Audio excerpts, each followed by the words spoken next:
Emily Allard will lead things off here in the first inning for the Chicago Bandits. It's Allard, Patton, and Williams, the first three in this very potent lineup for the Chicago Bandits. And Allard, she really, Amanda, has a great knack of finding a way to get on base.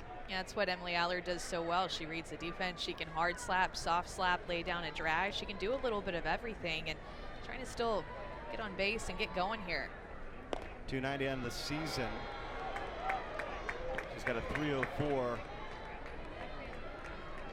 on base percentage. For the Pride tonight, it's Chelsea Thomas. Allard puts it into play, and it's caught in center field by Wiggins. What a 2 days it has been for Megan Wiggins against her former team. I think some days you only dream about having those type of outings. You know, there's just ebbs and flows of an offensive season and just of a year. And Megan Wiggins, past couple of games, 2 home runs, 6 RBIs against her former team. Those are the kind of games and the kind of moments that you put back in your back pocket, in the back of your memory, and you remember those for a while. Amber Patton is the batter. And how about that? Patton able to beat it out.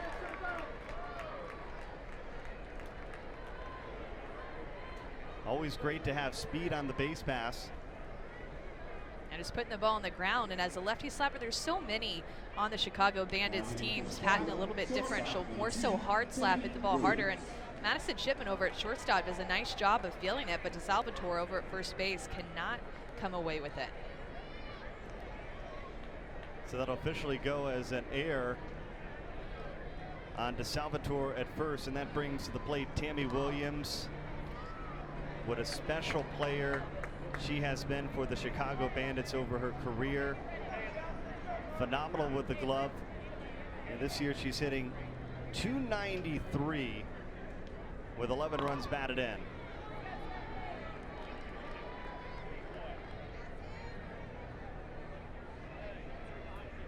Yeah, between Emily Allard and Tammy Williams, I feel like 2 players for the Bandits that we've yet to see hit their peak in this season, and 2 players who can be a couple of players that can really hurt you offensively. Strike called on the inside corner. Chelsea Thomas, 4-1 on the year, 1.43 ERA. Walked 16, struck out 34. And just getting more innings this year. Her freshman year, her rookie season had 17 innings pitched, and her second year here in the league had 43, and already at that total here in her 3rd year, and with a lower ERA at that. You grow into more of that role, you can get comfortable in the circle, working with Megan Willis back behind the plate. You can see that she just gets more comfortable just working back from an injury, getting more innings pitched. Her last game through a complete game, the first time since college that she had able to do that through all 7. 3-2 put into play, foul down the left field line. Patton will return back to the bag at first. It was all Chicago last night until the 5th inning, where the Pride scored 5 runs. The Bandits are really rolling along.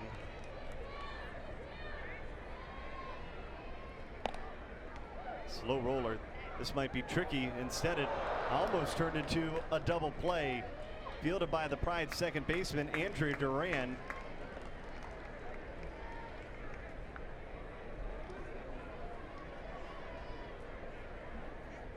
Shelby Penley, new to playing second base. She hadn't played it since she was 14, 15 years old. She said trying to turn 2 there, getting the force out at second base, which is an important out, but then just kind of making that throw that was unnecessary with Tammy Williams coming from the left-handed side. So that's the 2nd error on the Pride here in the 1st inning. And that'll bring to the plate Taylor Edwards, who's hitting .259 on the season. She's got 4 home runs on the year. Edwards looking to bring in RBI number 12 on the season.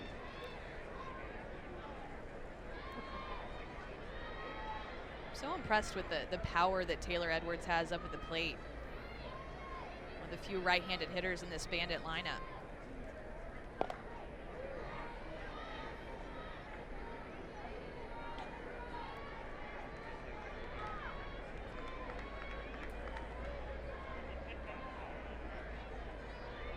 Look at the home run columns for the Bandits, and way different looking than that of the Pride, but Taylor Edwards having 4 home runs, 11 RBIs up at the top for the Bandits, and their offense, she's there in the cleanup spot for a reason. 3 balls and a strike. You're looking to move with first base open, not necessarily going after the cleanup hitter for the Bandits here. You know, I think that's a really good point. Be a little bit more careful with her when you have a rookie that's on deck. And they do issue her a walk, so there's 2 aboard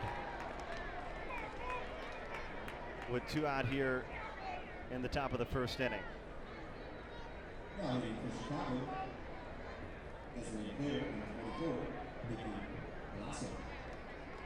Vicky Galasso, certainly she's got a potent bat as well, though, with 1 home run. She's hitting just .285 on the season. This will be just her 6th start of the season. 4 hits and 17 plate appearances.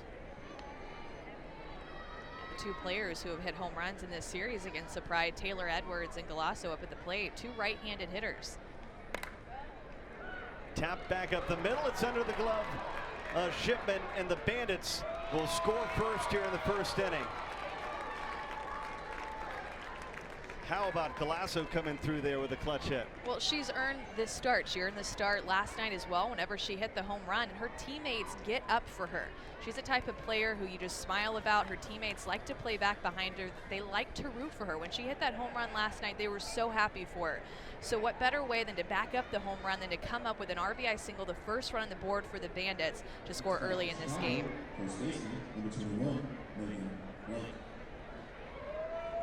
Megan Blank now. A big first inning for the Bandits.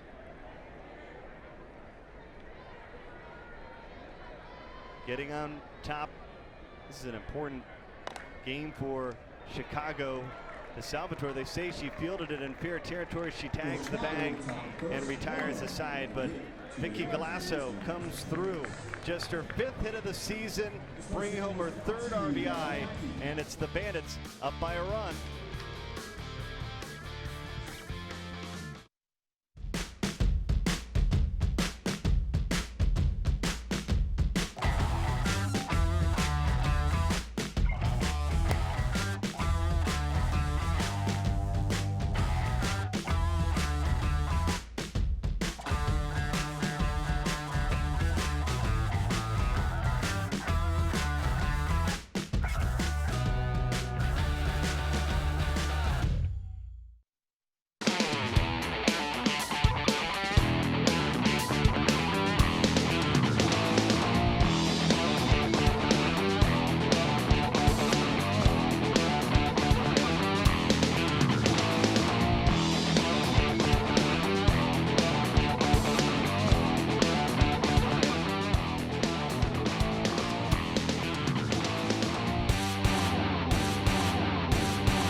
Bottom of the first inning, USSSA Pride coming to the plate.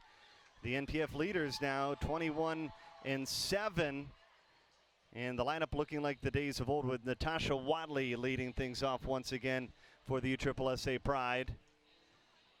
It's strange to see her as the left fielder and not the shortstop still. I know, it really is. You're so used to seeing her be on that left side of the field, usually in the dirt, but this time getting to play a little bit in the grass out there.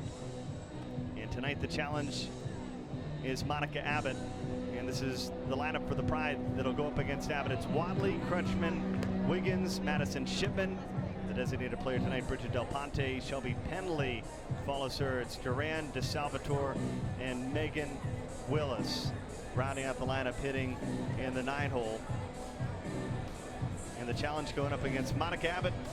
She's got a .64 ERA. She's 6-1 on the season, with 80 strikeouts so far on the 2015 campaign. Yeah, averaging almost 2 per innings pitch. And just the way that she goes out there and continues to dominate in this game is so impressive. Goes with a lot of speed, definitely a strikeout pitcher, loves to throw up in the zone. That rise ball is the pitch that she's known best for and can bring it about 70, 71, 72 miles an hour. Nothing but power coming from Monica Abbott from the left-handed side. Here's Wadley making her 20th start of the season. And or Bernie. 322 with 2 runs batted in.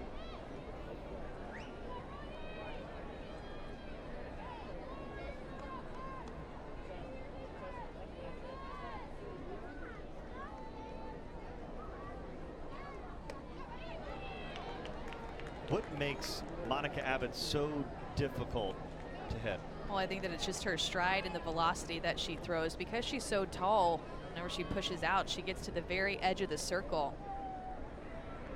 And of course, when you throw in 70, 71 miles an hour, you already take it from 43 feet away, and when you take out 8 feet because of her stride, the ball gets on top of you even faster. Feels like she's thrown from 35 feet away at that speed. Very, very short reaction time. And of course, Monica Abbott is not just all speed. That's exactly what she's known for, but has some nice movement too to go along with that speed. And known to be one of the hardest throwers that have ever played this game, and especially makes her even trickier that she comes from the left-hand side. So these left-handed hitters for the Pride are going to have a bit of a challenge. They faced Gascoigne last night for the Bandits. A little warm-up for Monica Abbott tonight. The 1-2 is Abbott. Looks for strikeout number 1, and she's got it. Called strike 3 on the outside corner. She retires Wadley for out number 1. Strikeout number 81 on the season. And sometimes Monica Abbott, she just throws so hard. You have to kind of guess a little bit in your head and kind of anticipate. Not guess, let's use the word anticipate. That has a more positive connotation with it. And sometimes you just anticipate wrong. And I think that's exactly what we just saw from Natasha Wadley. Monica Abbott goes curve, and I think instead of rise, Wadley thinking up in the zone instead. That'll bring Kelly Crutchman to the plate.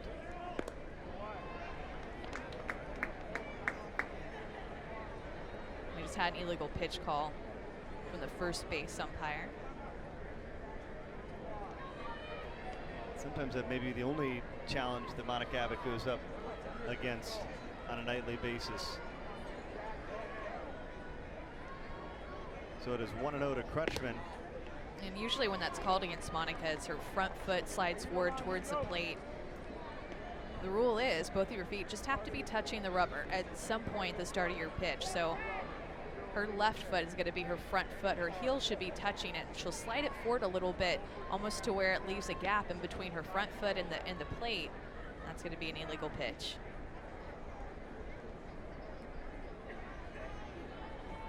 How about this year for Kelly Crutchman?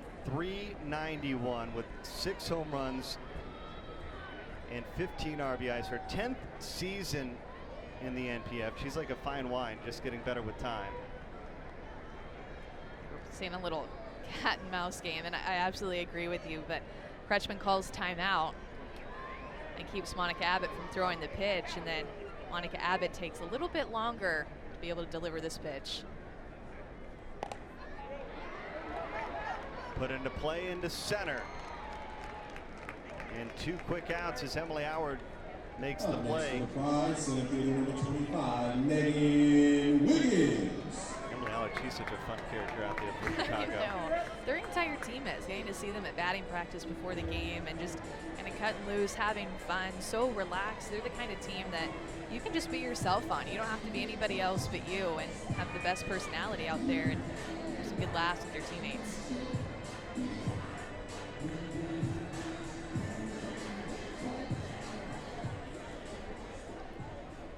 Well, that brings the Bandit Slayer, if you will, for the Pride so far in the first 2 games of the series. Megan Wiggins at the plate. She's now hitting .329 on the season with 6 home runs and 19 runs batted in, but the majority of that effort this season, as far as the production, has come against Chicago.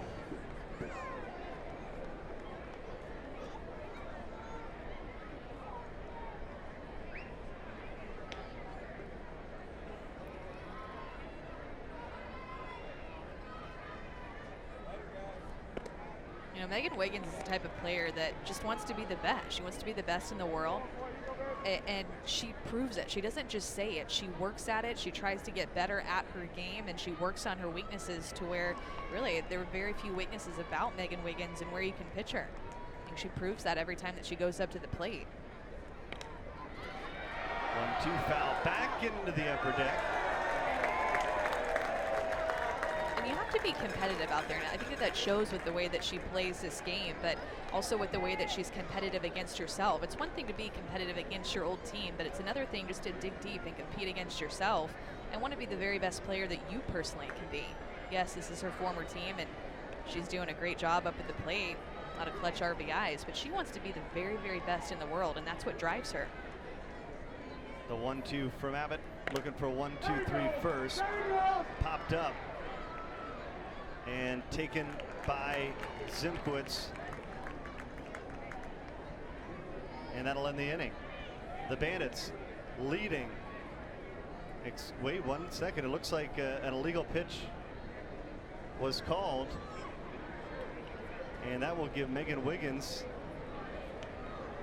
another opportunity on what should have been the final out of the inning. That has to be frustrating for a pitcher. Yeah, absolutely. That front foot again, and she did get her to pop up on an up and in rise ball to the second baseman. And we're going to have a redo, because when that illegal pitch is called, if Megan Wiggins were to have gotten a hit there, then you can keep the hit. But obviously she got out, so she's going to want to hit again. So it's a ball to the batter. If there's a runner on base and that runner gets to advance 60 feet, it's essentially a ball, like in baseball.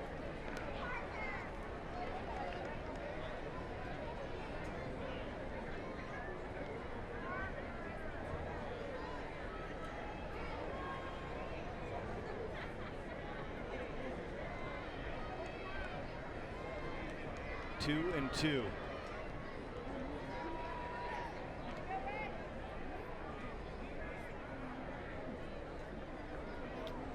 Definitely trying to get on the same page with their catcher, Edwards, especially against Megan Wiggins. You want to feel good about this 2-2 pitch right now. You don't want to take the count to 3-2, potentially Walker when you have 2 outs. Monica Abbott, you're competitive too. You want to be able to get one of the best hitters out. That's the thing right now for the Pride team. There's a couple of hitters that really stick out to me. Kelly Kretschmann, Megan Wiggins, even Shelby Penley in the 6-hole. These are players right now who are seeing the ball extremely well and who are really tough outs. The 2-2. Towering shot, but foul. And I know that, the crowd oohs and ahs over that hit right there. And yes, it has some power behind it, but because of the location that Monica Abbott just threw that, it was impressive that Wiggins was able to get her hands to that pitch with the speed that Abbott throws at. But that's a pitcher's pitch right there. You're used to seeing the swings and misses for Monica Abbott. That pitch was in enough just to where Megan Wiggins is going to pull that deep down the right field line.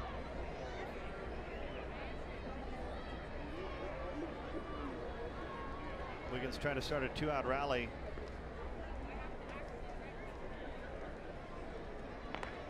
The one advantage maybe there is for Megan Wiggins is that she is a former teammate of Monica Abbott with Chicago.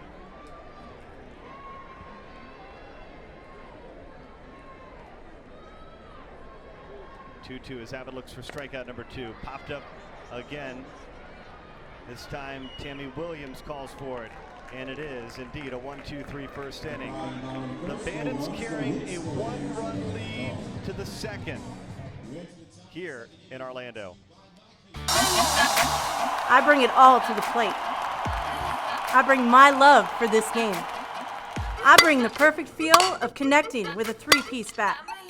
I bring power with a thinner wall and stronger barrel, and the confidence of a larger sweet spot. So bring the heat. I own this. I'll show you it's beautifully powerful.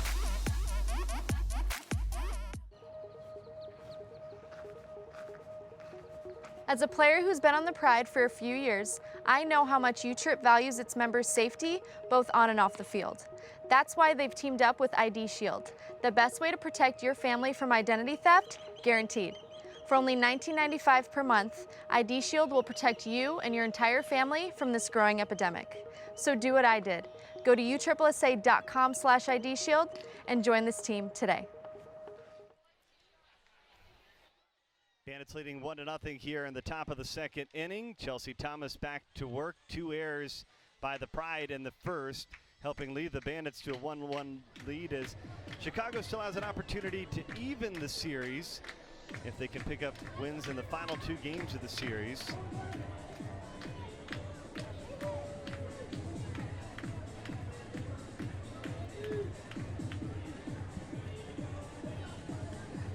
Danielle Zimkowitz will lead things off. Leading off the top of the second for Chicago, second baseman, number 7, Danielle Zimkowitz.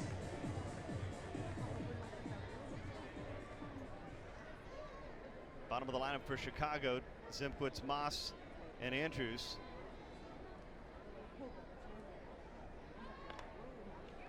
Nice bunt, and Duran able to make the play to get the speeding Danielle Zimkowitz. Everything defensively, Andrea Duran makes look so easy, whether it's a bunt or a line drive that just smashed down to her over at the third base line. She's so solid defensively. Of course, she gets to play right there next to Madison Shipman, her shortstop. Makes for a tough left side of the field for the Pride.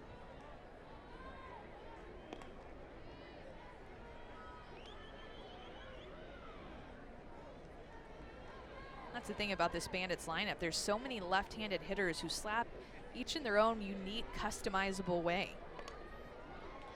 Moss lays it down. Duran, the throw off line. That should probably go as the third error on the Pride side. And very uncharacteristic for the defending NPF champions to have as many errors as we've seen them have the last 2 days. Well, this Bandits lineup wants to put the ball on the ground any way possible, put pressure on a defense and make them make plays. And Moss lays down a bunt, who we just saw Andrea Duran make a great play in the at-bat before, but throws away this one, having to throw on the run, make a tough out at first base if there would have been a play there. So Moss is in scoring position, and A.J. Andrews at the plate. And it has to be frustrating as a pitcher when you're just not getting those plays made behind you. Yeah, it doesn't help with your level of comfortability in the circle. And the thing about these athletes out here right now is that they're so experienced and primed, and some of the best in the world, especially the pitching staff for the Pride, that with the experience, you work through these errors. You're able to have the experience that you've done it before. And you can draw from that experience to get better at it, to kind of push it out of your mind. But it's tough no matter what level you're at.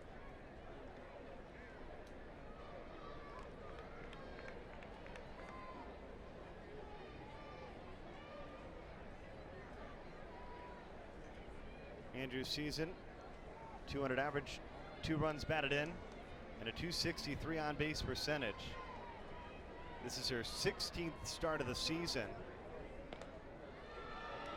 Going to bring home RBI number 3 on this campaign.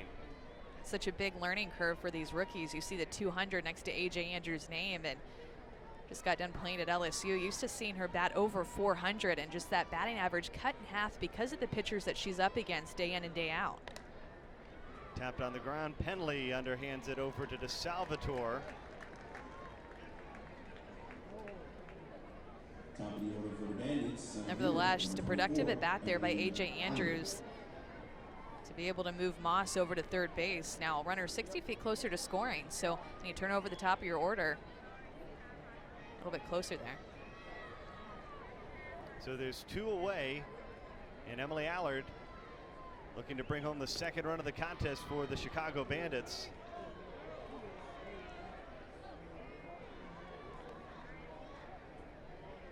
Allard in her second season. It appears that the pitching has made a couple of adjustments on Allard, because her average just not where it was last year as a rookie. You know, I think a lot of that can be too from just coming fresh out of the collegiate season, and you continue to play, and now she's faced with the real world where you're not playing softball for 7 days a week. Madison Shipman gets a glove on it, but Moss comes in to score, and it's 2-0 Chicago. And really the Bandits game plan right now of just putting the ball on the ground is working for them. Trying to get this Pride defense to make plays. And this is a tough play for Madison Shipman up the 5-6 hole, and Emily Allard would have been safe even if Madison Shipman would have fielded that cleanly because of the speed and the long strides that Allard has coming from the left-handed batter's box. Amber Patton at the plate. On the ground this time, Madison Shipman handles it over to Salvatore and retires aside, but Moss gets aboard on an air, and she comes in on Allard's single. Chicago up 2 as we head to the bottom of the second.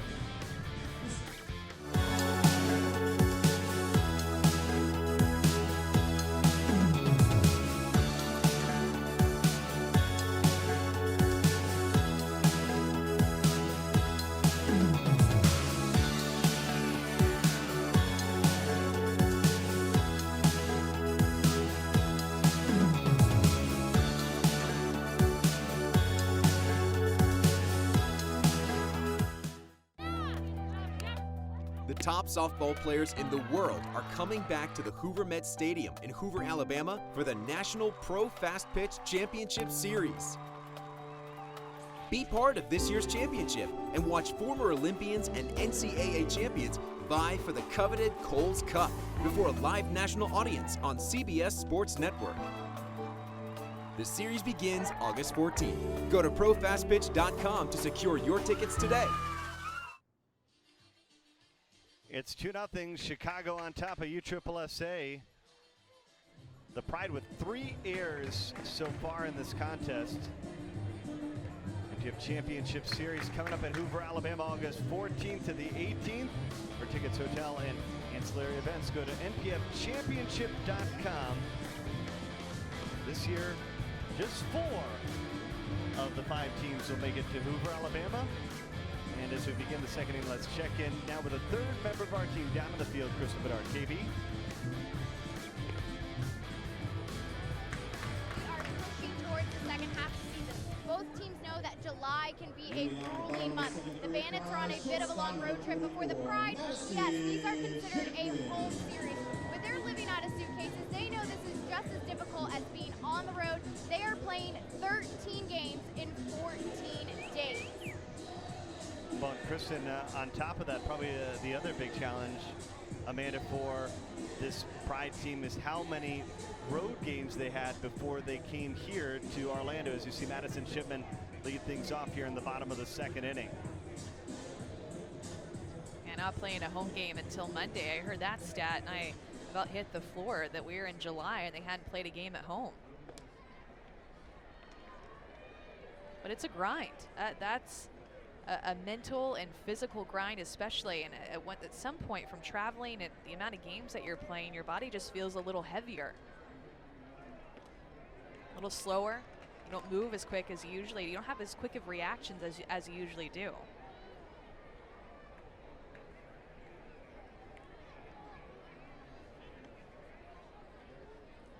And on top of that, you have Monica Abbott, arguably one of the best pitchers in the world to face off against. Yeah. Yeah, I mean, and just day in and day out, if it's not Monica Abbott, then it's somebody else who's proved themselves to be one of the best in the entire country. So it's every single pitch, every single at bat, you're facing the best in the entire world. Shipman hitting in the cleanup hole, hitting just 176 on the season with a home run and 7 runs batted in.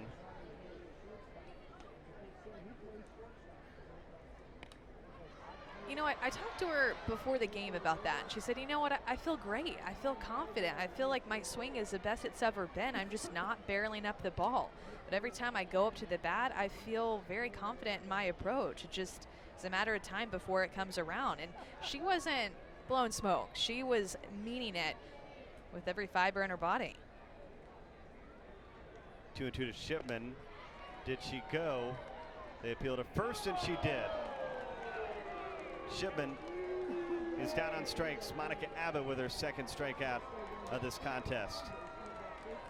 Next for the Pride, designated player number Yeah, both of 4, our strikeouts, Natasha Wadley and Madison Shipmans, have both been on outside pitches where they're kind of guessing, which tells me that the Pride hitters are looking for something hard and in. And that's what's so tough about Monica Abbott, is that you have to protect that inside part of the plate because of the speed that she throws, but then you forget about the outside part. Del Ponte now is the batter, looking for the Pride's first hit of this contest.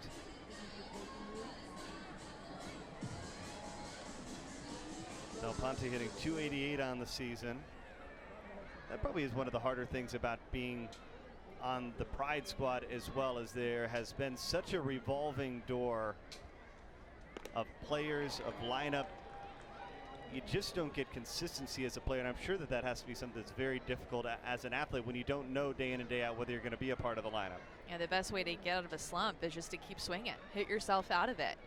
Eventually things start to fall and you get more confidence up at the plate. You can see Abbott coming with some high pitches here. You saw how Bridget Del Ponte is only 5'3". Smaller stature, and there, a ton of power. Such a beautiful swing for that small stature, but just give an end to that rise ball. The 1-2, and Del Ponte is down on strike. Strikeout number 2 here in the second. Up next for the Pride, second baseman Del number Ponte, I 11, think, guessing that Monica Abbott's going to go back up to that rise ball, try to get her to chase it, and then all of a sudden Monica Abbott actually comes through the strike zone with a screwball that moves away from her, and then she just has to throw her hands at it, almost wave her bat at it. Third strikeout of the day for Abbott.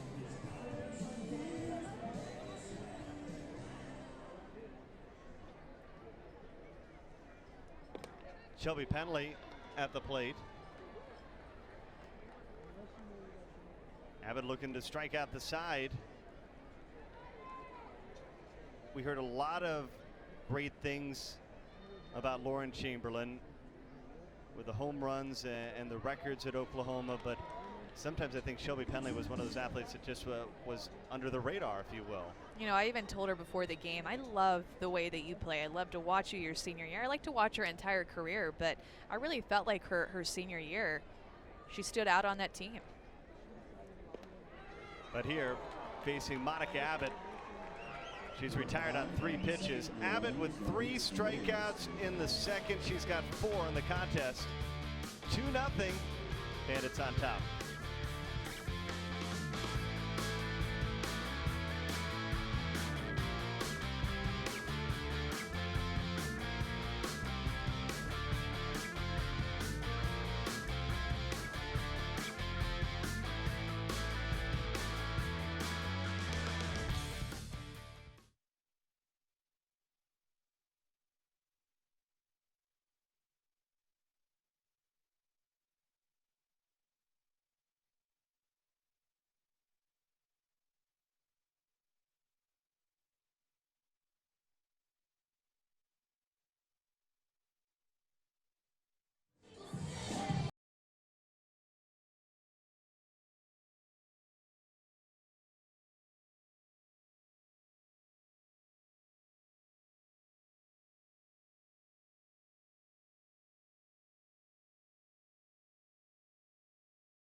tons of fun. It's the opening ceremony for the USA Elite Select All-American Games.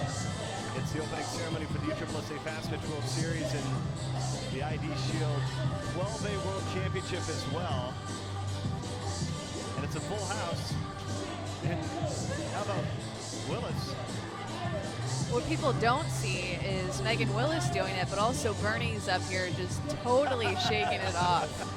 I mean, he was following step by step while he was talking as if Taylor Swift was singing to him.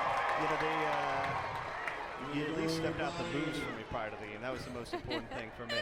Yeah, that was the best part of it. I didn't know the moves, but he taught them to me. In the top of the third inning, the shortstop, number 2, Tammy Williams. Tammy Williams, Taylor Edwards, and Vicky Galasso for the Chicago Bandits. It's 2-0 Chicago. In this game, really almost a mirror image of what we saw early last night. It's a no-hitter all the way through 5 with USSSA being blanked, and the Bandits able to tack on to their lead. Yeah, this Pride pitching staff is the best in the league. You talk a lot about Kat Osterman and her being one of the best in the world, but this staff is the best in the league. Their team ERA under 2. In fact, it's about 1.7. And hitters collectively are hitting under 200 against their entire staff. Only team in the league who can say that. Nice play there. One away. Nothing but smiles for Tammy Williams. Bandits still, though, putting the ball on the ground. Chelsea Thomas makes a great play just to snag that one. Sometimes you get a little bit lucky. You just try to throw your glove at where you think the ball is going to be, and you end up making a play. Taylor Edwards.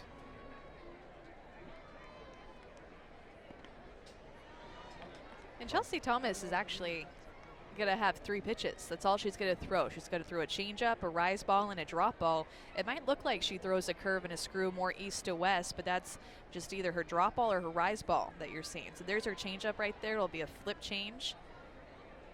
It varies the speed against her other pitches, but she's more of a north and south pitcher coming from Missouri, and that's exactly how they like to teach their pitchers to throw. North, south, and change speed. 1-1. It's off the glove of Thomas and a base hit into center field. Well hit by Taylor Edwards there. And there's not a whole lot that Chelsea Thomas could do.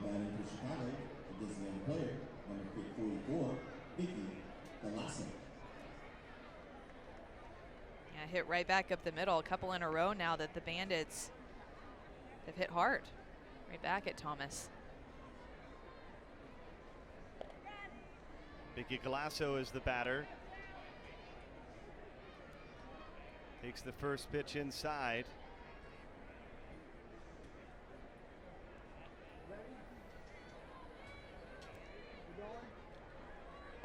Bandits scoring early in this game, and both of the first frames, I just think that they're happy not to see a left-handed pitcher out there. So many lefties in their lineup, and of course Edwards on first base and Galasso up at the plate. They're 2 righties, but having to face Kat Osterman and Ricketts back-to-back days, finally seeing a right-handed pitcher. She takes a called strike.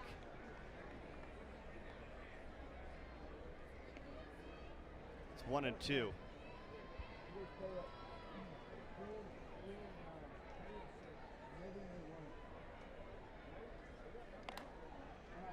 Slow roller, Shipman.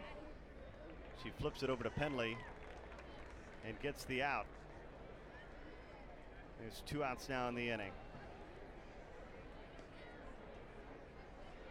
Flipped it to her second baseman, Shelby Penley, and what an athlete she is. Just to be able to pretty much play anywhere on the field. She could pitch if they absolutely needed her to, but not when you have a staff like the Pride has. But she pitched in Oklahoma, and first time playing second base, and she was 14, but she just wants to play, and she's so athletic she can play anywhere.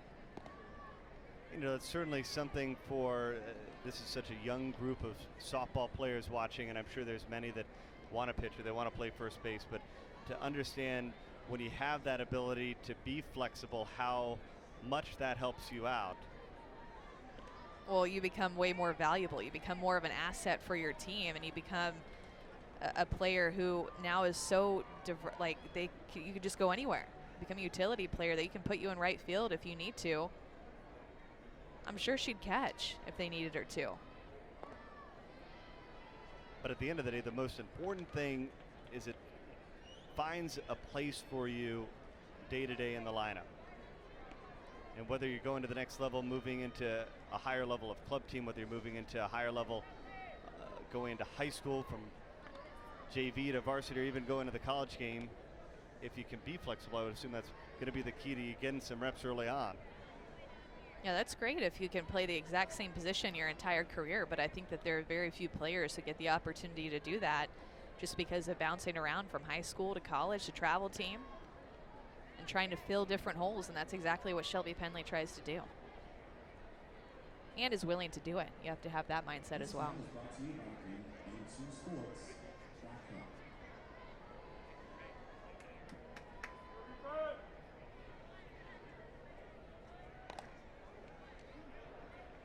Put into play, knocked down by DeSalvatore. She'll tag the bag and retire the side. The Bandits are up by 2, but Abbott back to the circle when we come back. She's already got 4 strikeouts so far. When my husband Tom was diagnosed with cancer, it was a scary time for us. A lot of the cancer treatment left my husband feeling tired and weak. But the physical therapy that Tom received at Florida Hospital really helped us through that tough time. I was relieved to find that the exercise with a therapist actually gave him more energy. He seemed more like himself. And we have Florida Hospital Sports Medicine and Rehabilitation to thank. Ask your doctor if sports medicine and rehabilitation is right for you. How was your play date? It was quite the day. Tell me about it. First, I raced around a track, and then I finished my day off with a little run. That's nothing. Today, I climbed a mountain and got my hearing tested. Then I worked on my linguistics. I love pediatric rehabilitation. Me too. Parents, ask your doctor if your child will benefit from pediatric rehabilitation. I know I did.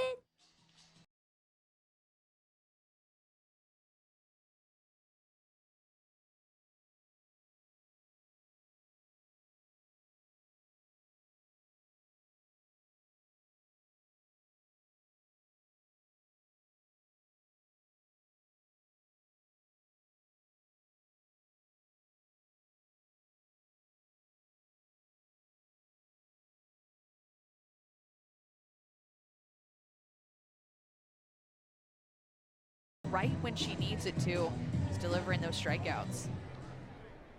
Leading off the bottom of the third field, Pride, third baseman, number 28, Andrea Duran. So it's Duran, DeSalvatore, and Willis. Duran hitting just .206 on the season, but that's one thing for her that over the course of her career, she has been, always known for her defense, but she's been such a great hitter the last couple of years. Yeah, just such a well-rounded player, which is why she's had all the awards, all the accolades to go along with it.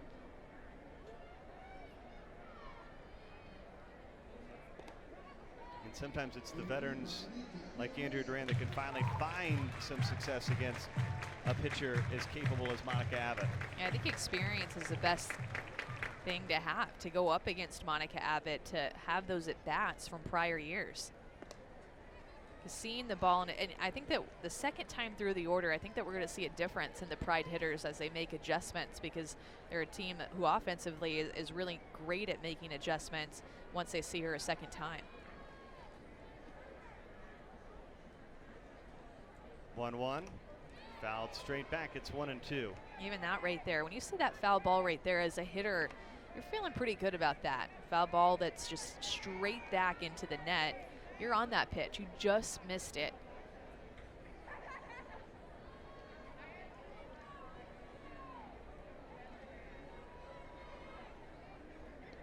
Abbott looking for strikeout number 5.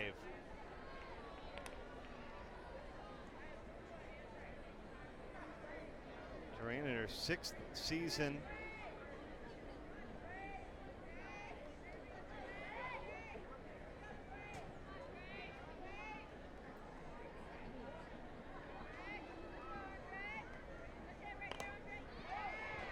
this one fouling out of play.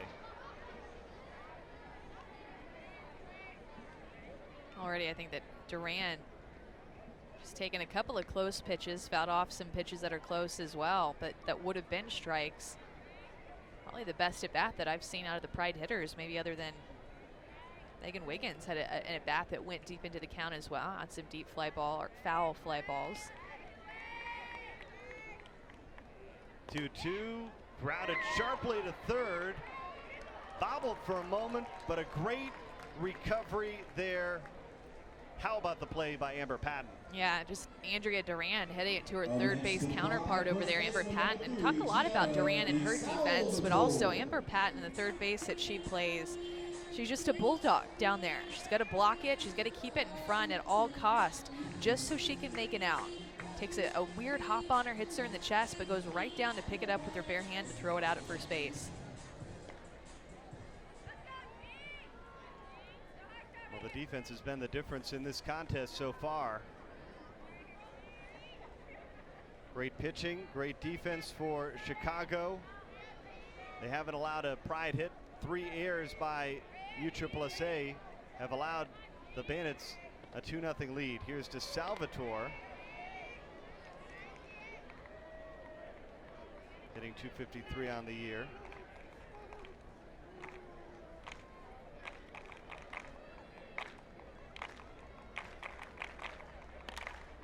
Back to Abbott. And she walks it over to first with a little flip. How do you like that? I think that it's the easier way just to make sure that you get that out. We've seen 3 errors by the Pride. Bandits don't want to give away, just give a free runner on base, and especially when you have time, just go ahead and give a nice little toss to first base.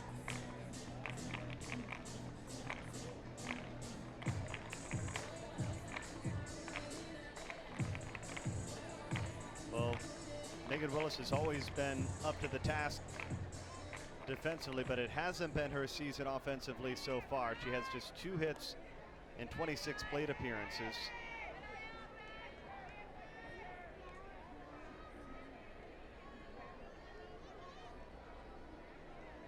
But year in and year out, Megan Willis, what an asset she has been to the Pride, particularly to the young pitchers, just because she knows this league so well. That's one of the adjustments. In college, the coaches, they're calling the pitches the entire game, but when you come to the pro level, it goes to the catchers, and sometimes it's probably one of the biggest obstacles, I would assume, for a catcher to overcome playing in the NPF. Well, Megan Willis pays attention, and she is very analytical of the game, and she pays attention to every single pitch of every batter when she's back there behind home plate receiving. And when you do that, you're going to have an upper edge on a couple of hitters, just finding out their weaknesses and remembering how you pitched them the last time. That's what makes Megan Willis a veteran catcher back there, and one that, if you're a pitcher, honestly, you want to throw to her. Receives the ball really well and has a beautiful throw to second base, whether it's for picks or steals.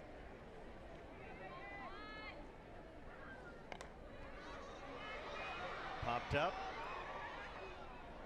and out of play. Nice catch in the stands. Packed house here at Champion Stadium on a beautiful night for softball. It's got to be so much fun as a player to play in front of this many players and people. Yeah, I think it's great that so many eyes are watching this game with 2 of the best teams in the world. The players and the athletes that are on these teams right now, and the young players in the stands being able to take a look at what it takes to make it here. Popped up. And a catch made in foul territory by Megan Blank. 9 up, 9 down. Monica Abbott in control. The Bandits up 2-0. Live your life to the fittest, because this year, Florida Hospital Sports Medicine and Rehab will help you feel young and healthy again. Ask your doctor or call now to discover if physical therapy is right for you. Results may include, but are not limited to, increased mobility, flexibility, and a greater quality of life. Ask your doctor for a referral to Florida Hospital Sports Medicine and Rehabilitation, and really go for it this year. How did I get there? I played against the best. How did I get there? I challenged myself.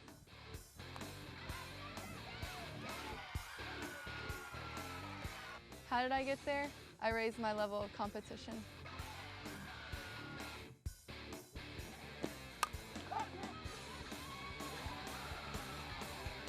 USA Elite Select. Your legacy starts here. Bandits on top 2-0 here in the top of the fourth. Let's check in with Kristen Bedard, who's with the head coach of the USSSA Florida Pride, Mike Davenport.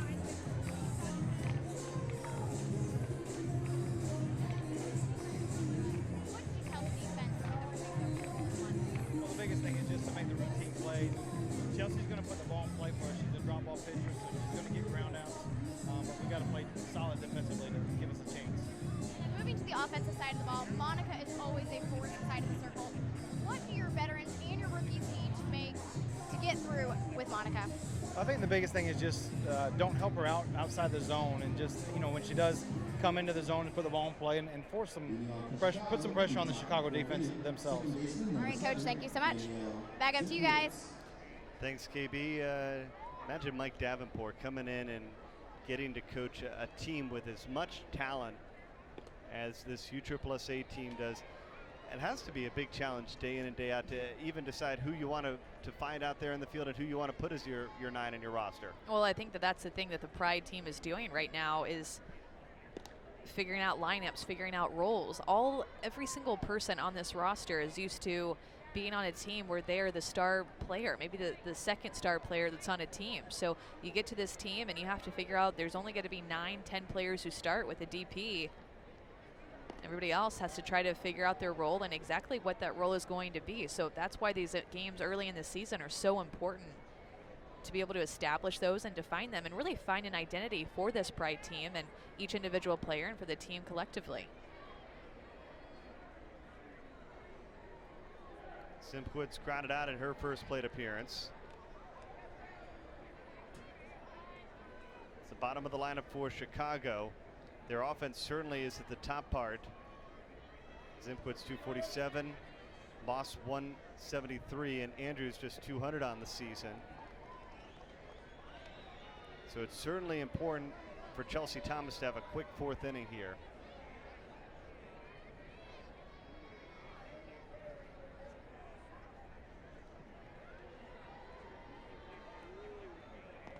Payoff pitch, got her swinging. A good location with the drop ball outside, and I heard Coach Davenport talk about that's her bread and butter pitch, is this drop ball. You see it fall off the table, and it's about a ball off of the plate. Gets Zimkowitz to chase it for the strikeout. So a big first out there getting Zimkowitz, and now here's Moss, who scored the second run of the game as she reached on an error.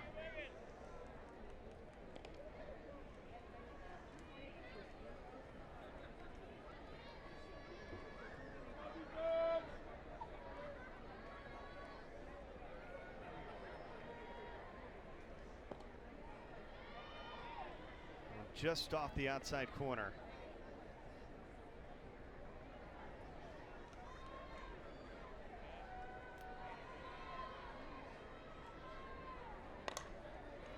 High hopper, how about Penley?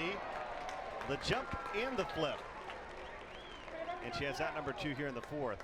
Well, she's playing second base, but she showed off her outfield skills a little bit with the drop step that she's going to take to her left-hand side, her glove-hand side, because that ball was bounced over her head. She sees it, goes back and gets it, is able to complete the flip right there, and knowing that Brenna Moss has some speed to get down the line. Close play at first base. Great athletic play by Shelby Penley. Here's A.J. Andrews. The one positive for Andrews, you talked about making that transition into the Pro League. She has been fairly consistent, making her 16th start of the season. She's gotten, appearance in about half of Chicago's games. And that's got to be probably one of the most important keys to these rookies, is just getting those reps against this high level of pitching. Yeah, I think that the reps are as important physically as they are mentally, just learning how to fail and how to deal with that failure, because you just came away from a season where you're getting hit 4 out of 10 times, 5 out of 10 times, and at least getting on base probably 5 out of 10 or 6 out of 10. So she's used to putting the ball on the ground, reading the defense, and being able to use her speed, because she can fly whenever she gets on, whenever she puts the ball on the ground. Well, they're watching from the berm tonight here at Champion Stadium. That's a good place to watch the ball game. The beach ball's out there. Yeah. We're not too far away, right? No. They get their ices as well. On a warm day like today, I'm sure these two teams excited that they're playing under the lights. It's become a rivalry. Bandits and Pride, just like the rivalries that you hear in any other professional sport. And this is the matchup that you really look forward to seeing out there on the field, because you're going to have two of the best pitching staffs and two of the best offenses going head to head. And they played so many great games this season already. Yeah, not to mention there's that history, not just from this season, but just from the previous seasons where they've gone up against each other and establishing themselves as the two best programs in the league. Well, until last year, where Akron made it to the championship series, it appeared that every year it was Chicago and USSSA for a handful in a row playing to win the Coles Cup. Well, I think too, remember the last time that they had a series against each other, the Pride won the first 2 games and the Bandits took the last 2 games. What happened this series, the Pride has taken the first 2 games, and obviously there's no winner yet, a lot of game left to be played, but the Bandits won these last 2 games. They're just as competitive as going for the Coles Cup as they are for the regular season championship. I mean, each one of these women out here is so competitive, they won it all.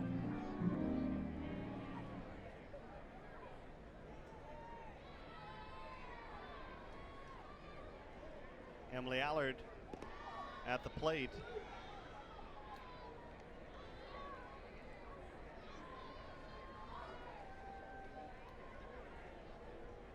Chicago would love to add to this 2-0 lead, because certainly I'm sure last night is in the back of their minds.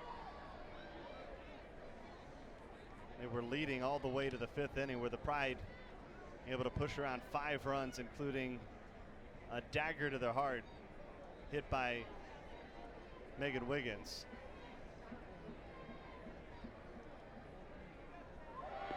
Runner going. Willis's throw is on the money. And they get the Speedy Andrews.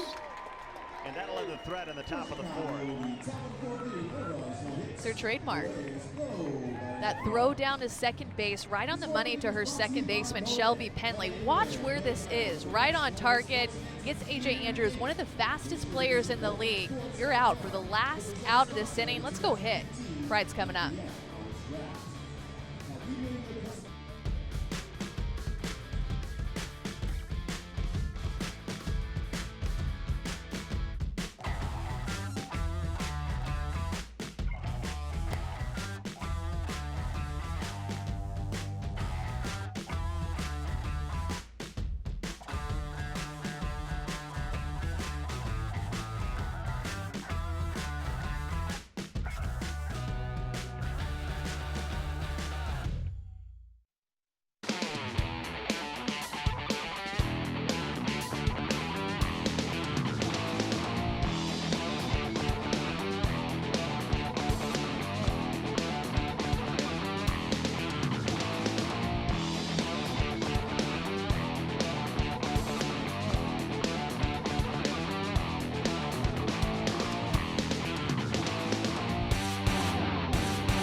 Bottom of the 4th inning, Chicago leading 2-0. Well, he's back with the Bandits, and I'm sure Chicago is glad to have Stuart Wall back as the head coach of Chicago. He's standing by with Kristen Bedard down on the field.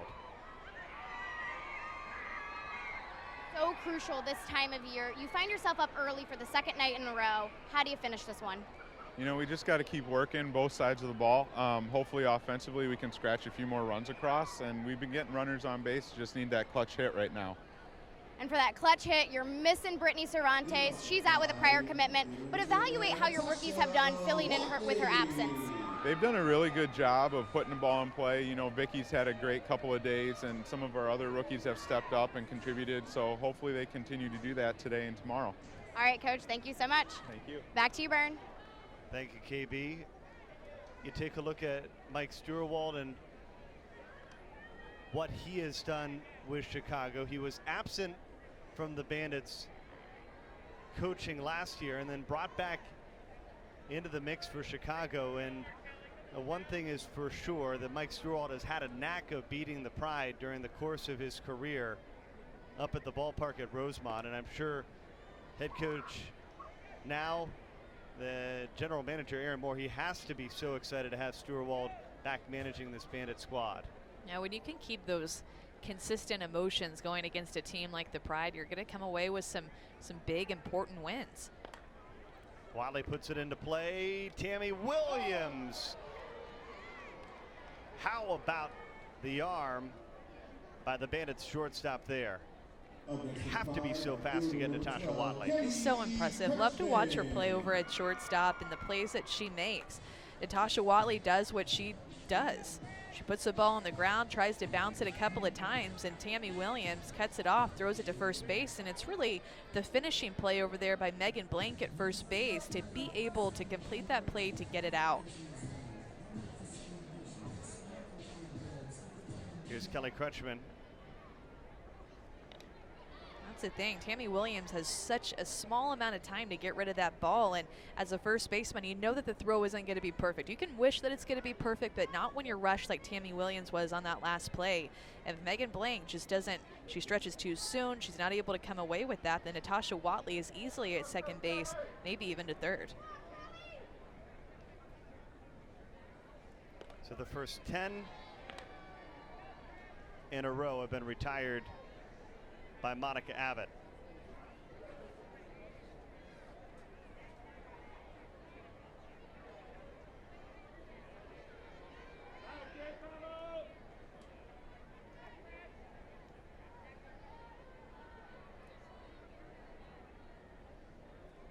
Talked about how Kelly Crutchman's power numbers are up. I think in large part to where she's hitting in the lineup and not being behind Natasha Watley and Caitlin Lowe, where she said that usually her job was just to move the speedsters over and let people behind her hit them in.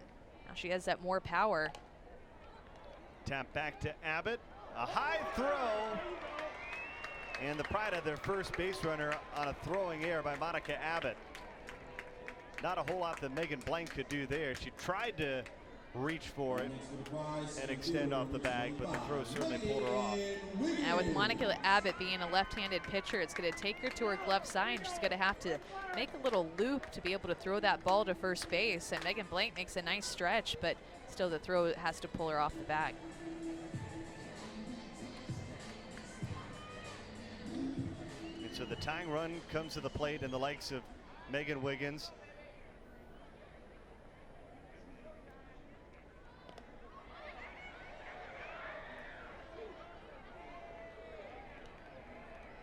And everybody in Bandits Nation has to be holding their breath with their former outfielder at the plate, especially with the week that it has been.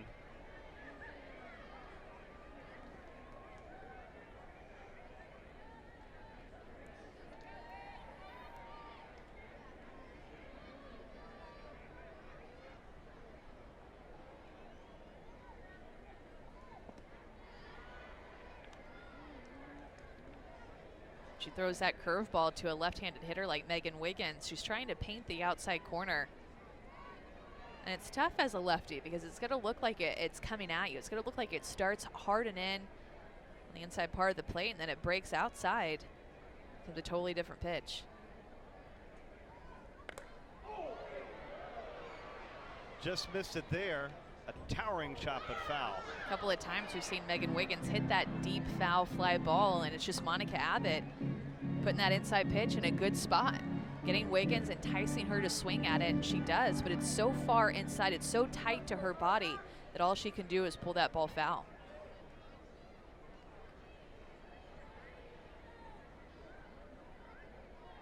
The 1-2. Got enough to stay alive. Abbott had 4 strikeouts through the first 2. But credit USSSA as they have put the ball in play in the 3rd and 4th innings.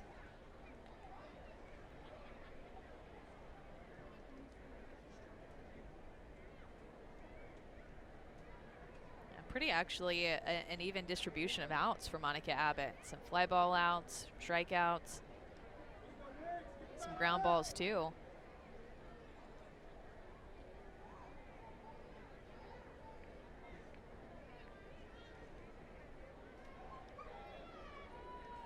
Well, the Pride have been here many times this season, and they've found a way, as they did last night. Instead of waiting to the 5th, they're trying to put together a rally here in the 4th. Good eye there by Megan Wiggins. It missed outside. It's 2-2. Easily she could have tried to chase that pitch. A good location for Monica Abbott on a 1-2 pitch, trying to work that outside corner. Remember, it was set up by that hard and in pitch that was fouled off towards the right side.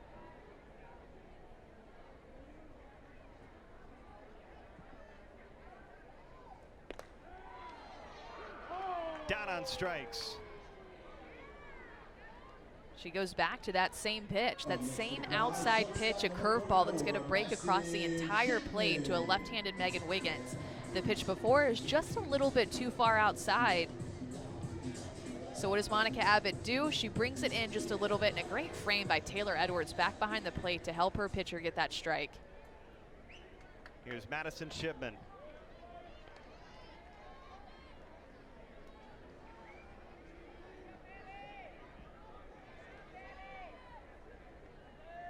Shipman was strikeout victim number 2 of the contest for Abbott earlier. Madison Shipman, there's a changeup right there by Abbott. Madison Shipman told me before the game, you know, Monica hasn't thrown me a changeup yet, and she finally gets one right there. It's pretty much at her eyes. Lady Vol against Lady Vol here. Two completely different generations. The one that really began the Tennessee history, pitching to the one that continued it. Yep, great way to put that.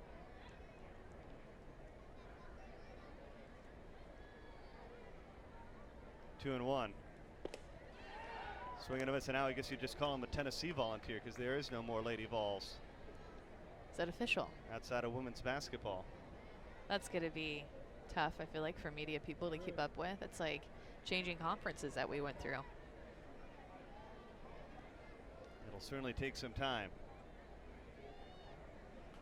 Here's the 2-2. Got her upstairs, and Shipman is down on strikes for the second time in the contest. 6 Ks so far. Chicago up by 2 as we move on to the 5th.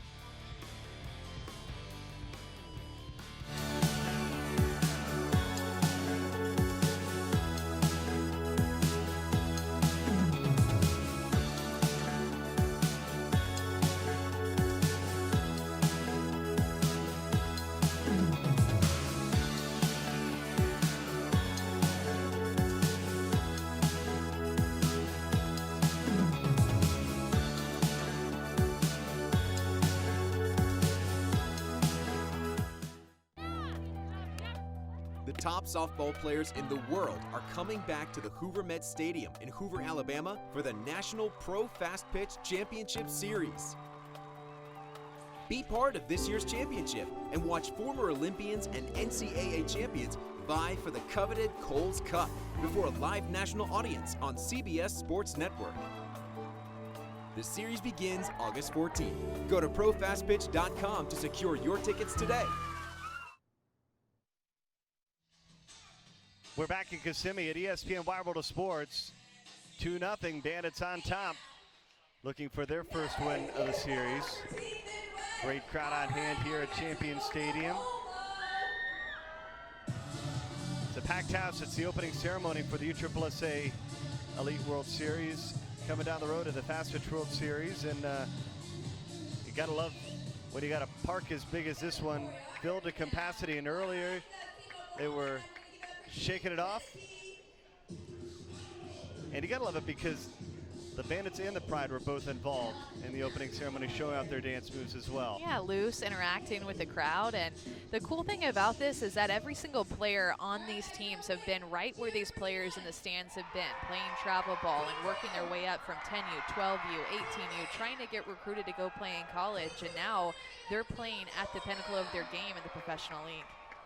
Well, probably one of the biggest differences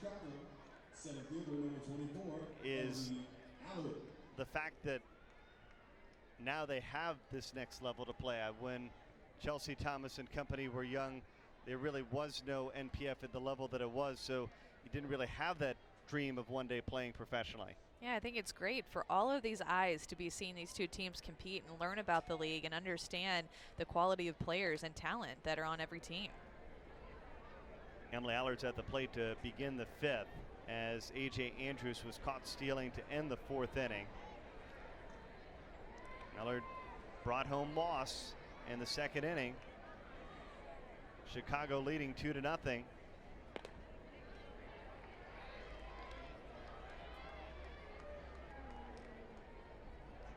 So one of those days for Chelsea Thomas, we probably have a 0-0 ball game if it wasn't for the three Pride errors.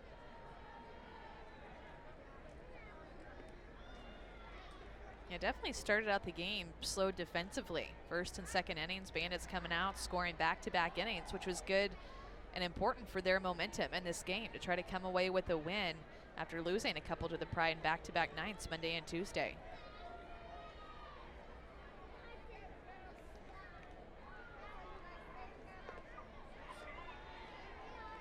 Full count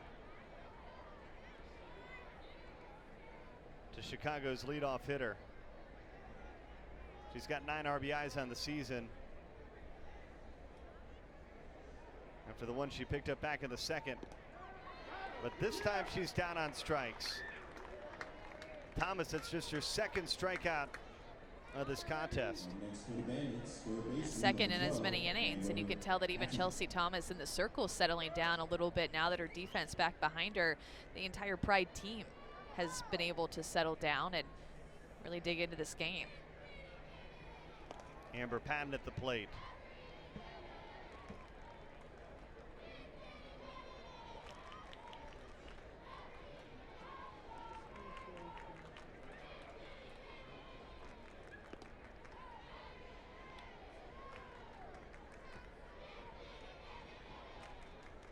Patton's been the leading hitter this year for Chicago. It's a knock under 400. And once again, one of the top hitters in the NPF. Her and Kelly Crutchman hitting the 2-hole. They've really been the pace setters so far in the National Pro Fast Pitch League this year.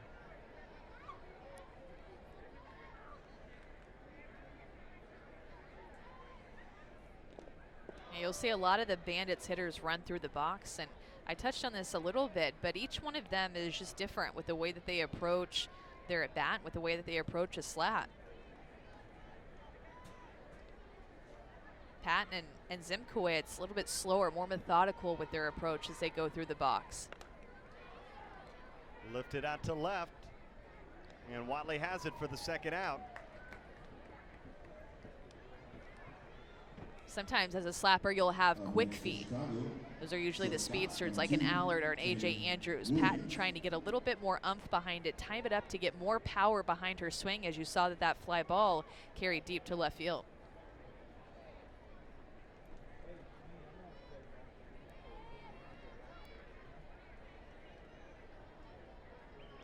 So Thomas with a chance for a 1-2-3 fifth. She needs to get Tammy Williams. Williams reached down one of the 3 airs committed by the USSSA Pride players here in the contest.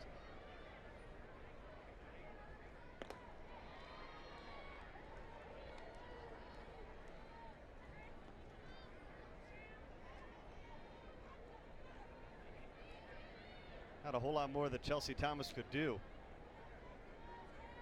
She's really getting it dialed in. I think the location of her drop ball has been a lot better in terms of being able to establish it on both sides of the plate. The strikeout to Emily Aller was a drop ball outside, but just painted the corner and got her looking. Then a couple of drop balls in, you see right there to Tammy Williams, and that's a pitch that's just off the plate. Thomas wants that as a strike call. She's asking where that's missing to her catcher, Megan Willis. She wants it. Almost an identical pitch back to Williams. Just misses off the plate.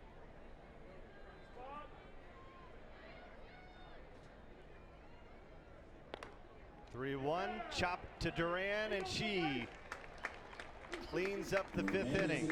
It's a 1-2-3 fifth for Chelsea Thomas. The Bandits still leading by 2, but this is where USSSA made their move last night. USSSA is the world's premier sports organization with over 4 million participants. The top youth baseball stars compete at the Wilson DeMarini Elite World Series and the Louisville Slugger Championship, looking to qualify for the USSSA National Youth Championships. In fast pitch, the top teenagers are on the field with USA Select, and the best in the world are on the USSSA Florida Pride. Nationwide Conference USSSA provides the ultimate challenge in slow pitch softball. At every level, you play the best when you play USSSA. I play for my family. I play for the love of the game. I play for my country. We play for school pride. What do you play for? What do you play for? What do you play for? What do you play for? At DeMarini, we're here for all the girls who step on the field and give it their all, no matter what their reason. Because our reason is simple: you. DeMarini.com.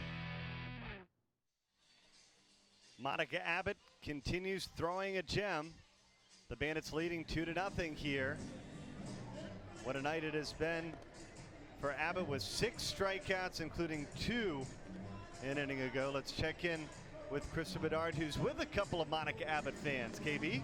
Well, guys, the stands have been filled tonight by the youth players. And now both teams, they support youth programs for the Pride. They have the Junior Pride.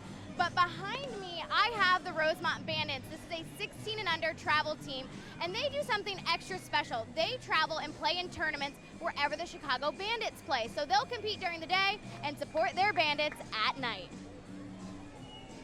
How about that? Pretty cool.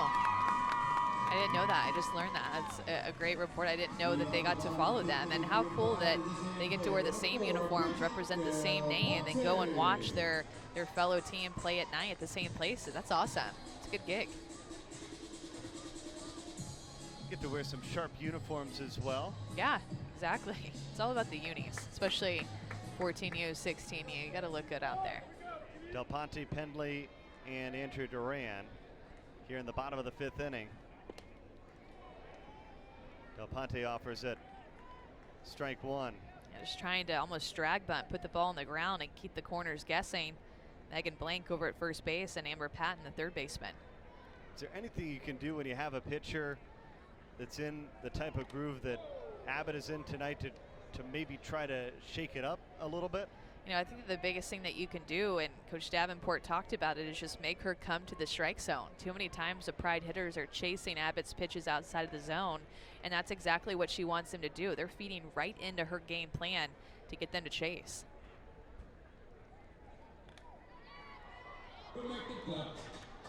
Fouled straight back. It's 1-2.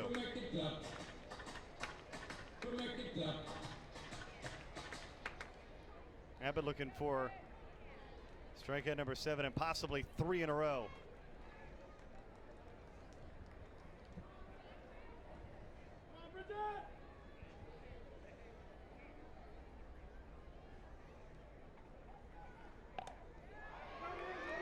Put into play the first hit of the contest for the USSSA Pride. And what a clutch hit there for Del Ponte. You know, if you're Monica Abbott and you're throwing to Del Ponte with the way that her at-bats have been, I don't think it's quite necessary to offer her up an off-speed pitch as she waits back on it, when really in the hard stuff that Abbott's been throwing her, she's just looked really off. Guessing up there, and you feed right into her, now with taking some off of her pitch. Penley at the plate, bunts, but bunts foul. And I like, too, Del Ponte up there, who easily could have given in and just thought, you know, I have 2 strikes, so I'm going to strike out again. But instead, she's up there battling, competing, finds her way to first base to try to start a rally for her team. Del Ponte aboard after Abbott allows her first hit of the contest.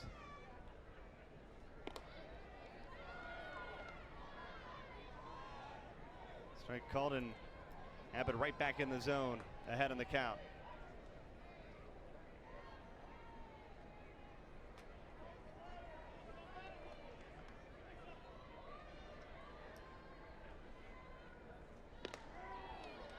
Down on strikes. 7 strikeouts. And the game plan definitely has been to go away for the strikeout. Little inside pitch, she goes for a bunt, then outside pitches 2 in a row right there to get Shelby Penley looking.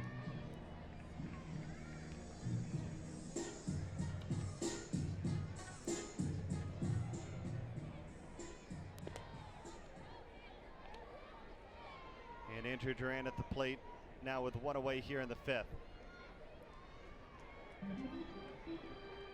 I think one of the biggest ways that you know that Monica Abbott's just on her game. 5 looking strikeouts that she's had tonight against the Pride.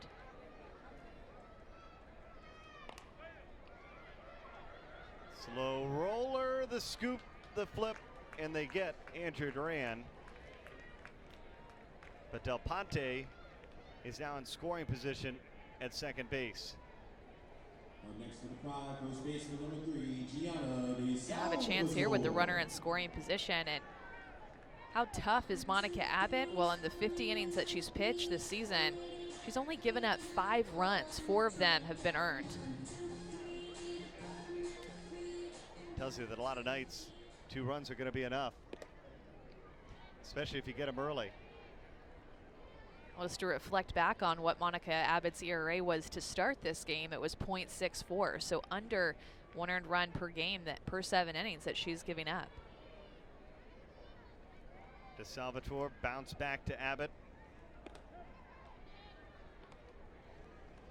In her first plate appearance, she'd love to come through with that clutch 2-out hit and bring home USSSA's first run of the contest. Here's the 1-1.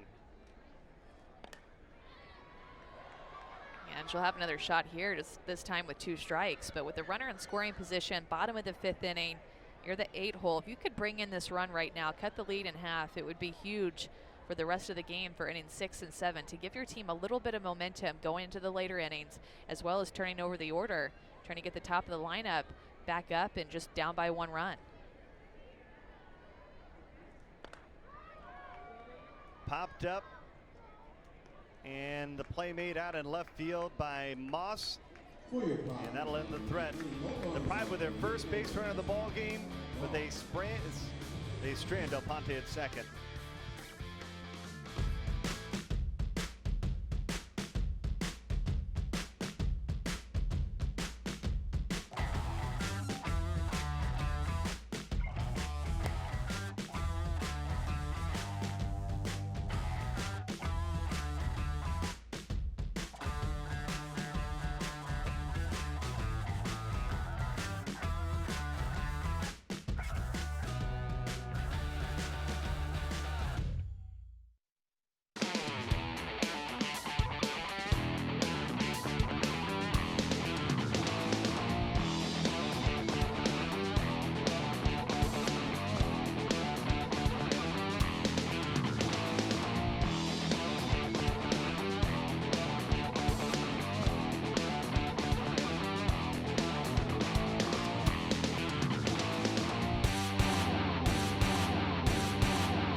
Top of the 6th inning, Champion Stadium here in Kissimmee, the site of the NPF on ESPN. Already got there, Amanda Scarborough and Krista Bedard with you. The Bandits with 2 runs on the Pride's 3 errors. Chelsea Thomas returns back to the circle. She's struck out 2, she's walked only 2. And she's given up 3 hits so far in this game. Chicago with a big opportunity if they can get The next two, they'll be able to even the series as it appears that it's going to be a back-and-forth race between these two teams the final month of the season. Close games, back-and-forth race, but back-and-forth games that we've seen too. Always competitive against these two teams. Taylor Edwards will lead things off. She walked in the first, and she singled in the third inning.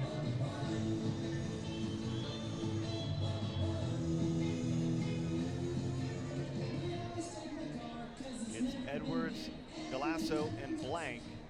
Leading off the top of the sixth for Chicago, the catcher, number 25, Taylor Edwards.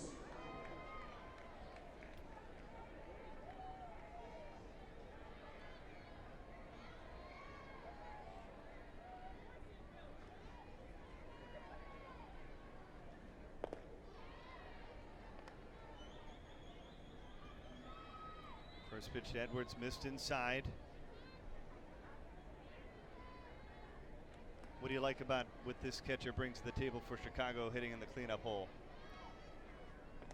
She's such a good one. She does a nice job as well of handling the pitchers in the circle, and I like the bat that she brings, the presence that she brings in the box offensively.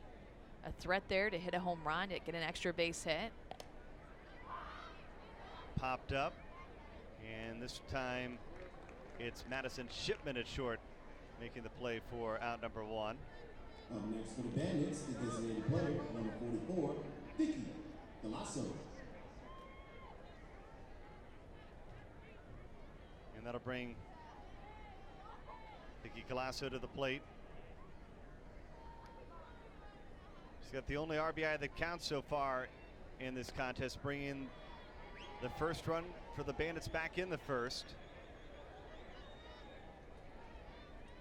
Clutch the past couple of games. A home run that she hit, and yesterday's game against Kaylani Ricketts got her team fired up. Chopped to Andrea Duran, and she fires over to DeSalvatore for the second out.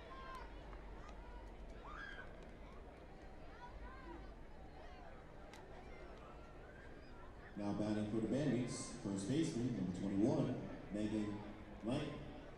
It's a nice, easy candy hop over there. Duran has to stretch out a little bit, but as a third baseman, you're used to seeing bullets that are shot at you with line drives. You'll take that any day. And that'll bring Blank to the plate for Chicago, and Chelsea Thomas with an opportunity for back-to-back 1, 2, 3 innings.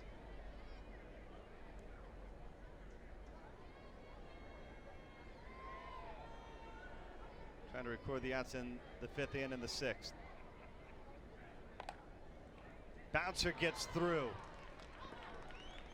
Blank trying to start a 2-out rally.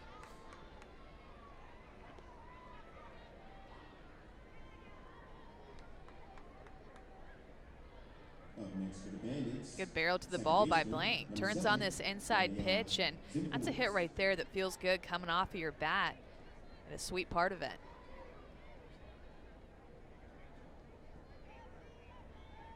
So here's Zimkowitz with 2 outs.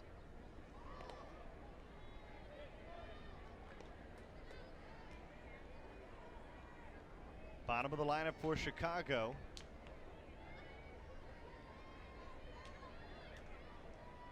And most importantly, that hit there will ensure that Emily Allard should have an opportunity to come to the plate in the 7th. So it's all about getting that top of the lineup one more crack at Chelsea Thomas if they need any insurance. The way Monica Abbott is throwing, looks like 2 will definitely be enough. And I think even offensively, you're aware of that. I mean, as good as she's throwing, doesn't hurt to push one more run across and give yourself a 3-run lead instead of a 2. The Pride known for their home runs, second in the league in home runs. Bandits have half as many. He's down on strikes. Chelsea Thomas with strikeout number 3 in the contest. So we move on to the bottom of the 6th. Pride still looking for their first run against the Chicago ace, Monica Abbott. I bring it all to the plate. I bring my love for this game. I bring the perfect feel of connecting with a three-piece bat. I bring power with a thinner wall and stronger barrel, and the confidence of a larger sweet spot. So bring the heat. I own this. I'll show you beautifully powerful.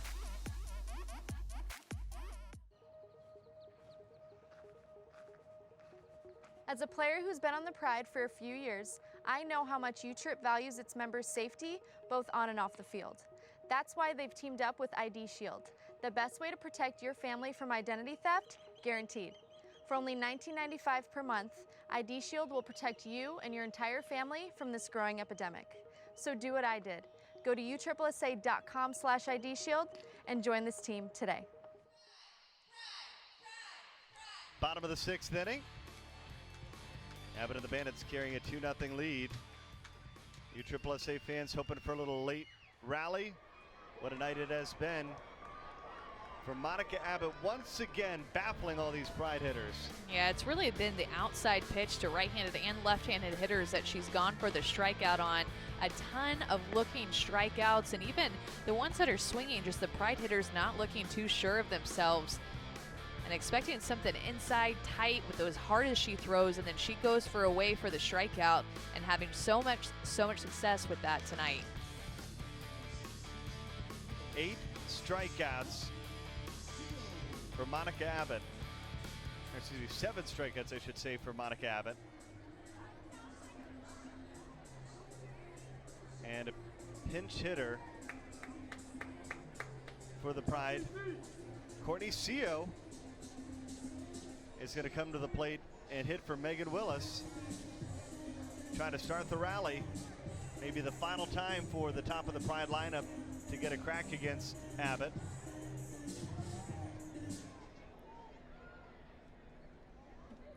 Courtney Seo, ever since she came into the league, just such a professional with the way that she approaches her at bats, and even with the way that you saw her there acknowledging her coaches and her teammates. She such a great athlete, but I think just such a leader out there at such a young age. So it's Seo, Watley, and Kelly Crutchman here in the 6th inning. 7 strikeouts for Monica Abbott.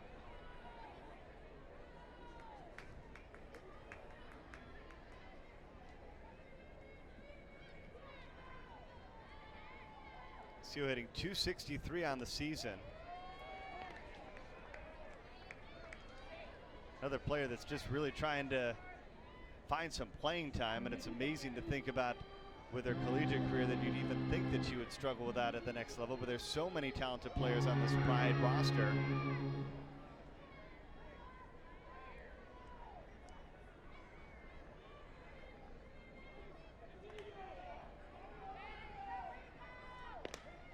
I think this could be a good spot for her right here, and just trying to find a role. You're having a tough pitcher like Monica Abbott, a lot of strikeouts, so you put in a lefty hitter who's good with just making contact, good barrel control, trying to put the ball on the ground, whether it be by a drag bunt or just a hard ground ball to the infield.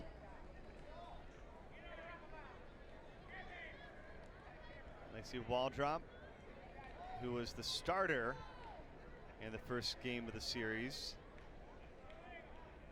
warming up, and meeting here with the Pride coaching staff coming out to talk with our umpires. Jack Krauser, our home plate umpire tonight.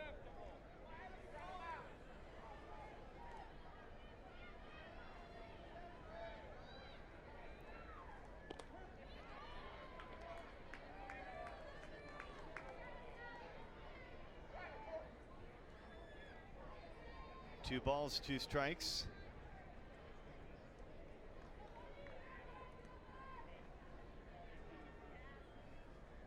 And the 2-2 to Seo. She's down on strikes. 8 strikeouts now for Monica Abbott. Top of the order for your Pride, left fielder number 29, Natasha Watley.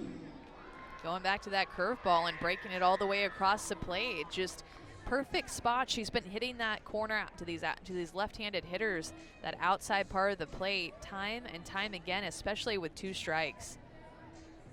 Just painting that corner and consistently putting the ball in the same place. A lot of command for Monica Abbott tonight.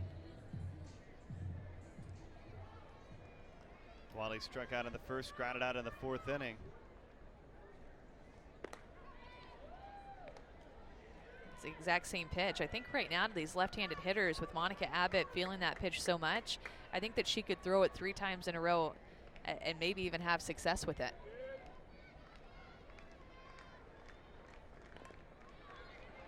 Put in a play, and they get the speedy Wadley. 2 quick outs here in the 6th inning, and a nice job there by Megan Blank of coming in to field what might have been a difficult play. She made it look easy. Yeah, the corners are going to charge hard as soon as they see her move her hands down the barrel of the bat and show drag.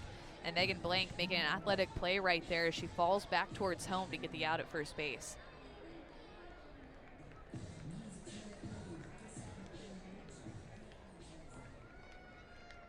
So Crutchman, the final hope here in the 6th for the USSSA Pride. It's a nice changeup right there. Monica Abbott will completely sell that pitch, even through her release and then her finish with how she even finishes with her legs.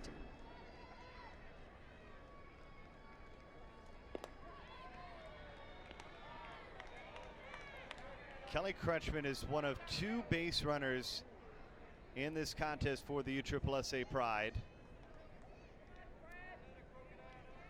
She reached on an error back in the 4th, and the only hit in the contest was Del Ponte, who began the 5th with a single.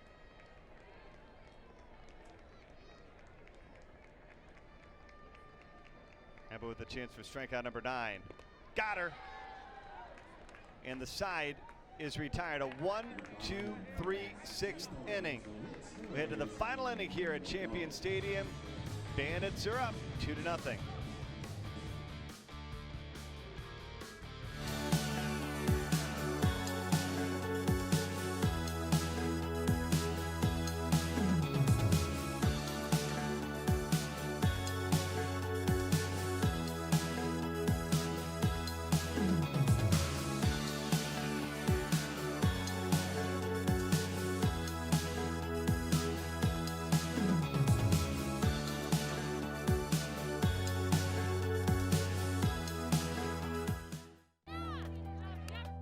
The top softball players in the world are coming back to the Hoover Met Stadium in Hoover, Alabama for the National Pro Fast Pitch Championship Series. Be part of this year's championship and watch former Olympians and NCAA champions vie for the coveted Coles Cup before a live national audience on CBS Sports Network. The series begins August 14th. Go to profastpitch.com to secure your tickets today. Top of the 7th inning. It's 2-0. Chicago on top. Our next telecast, Chicago versus USSSA, tomorrow night at 7 Eastern here on ESPN3 and the Watch ESPN app. We hope you tune in and watch it once again. We'll be here. Final game of the series.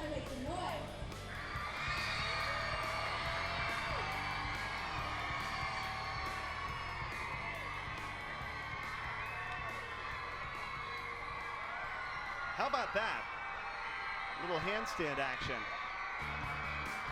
That took some upper body strength right there and some good core work to keep that handstand for so long. And look, still going.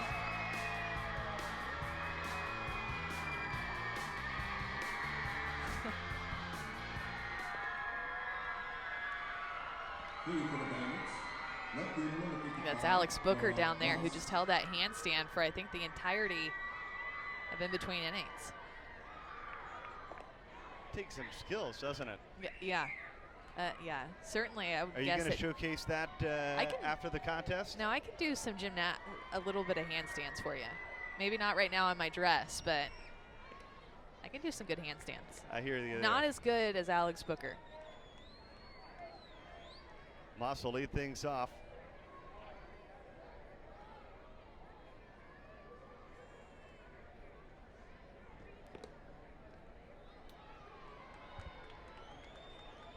And she'll get aboard to start the 7th.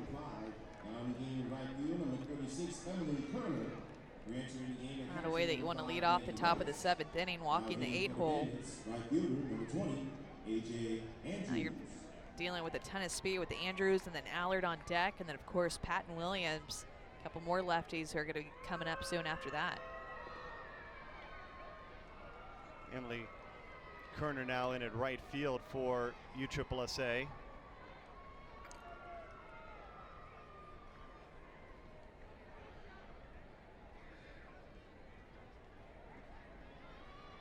AJ Andrews. He's got such great speed. That's really been a strategy we've seen in recent years. Put that speed in the 9-hole and have it carry around.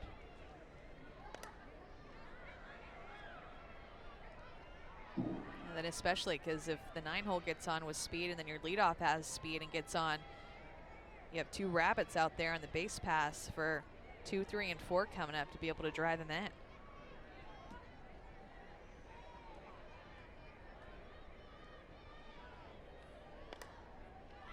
Fouled away again. Tough pitch for these left-handed hitters right now is the outside corner that both Chelsea Thomas and Monica Abbott are getting a little bit off of the plate. Umpire expanding his strike zone. It's been tough on these left-handed hitters. Chelsea Thomas with a couple of looking strikeouts, one in the 5th, one in the 6th. Runner going, the throw is there. Oh! And they will say that the ball popped out in transition, so it will be out number 1. It's a questionable call right there. Great throw again by Megan Willis. She's been on the money, putting it there this time for her shortstop, Madison Shipman. I don't know if that's transition or just trying to come up and show the umpire that you have the ball, but that's a close one right there. Good throw by Megan Willis. She's been just stout back there behind the plate and putting the throw on the money for her middle infielders.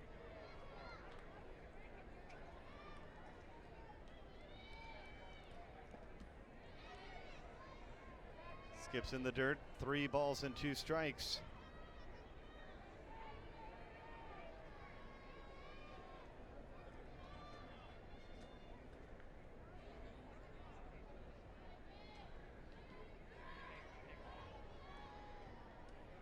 We welcome those of you just joining us. NPF on ESPN, 2-0 Bandits here in the 7th inning on the back of another great night for Monica Abbott.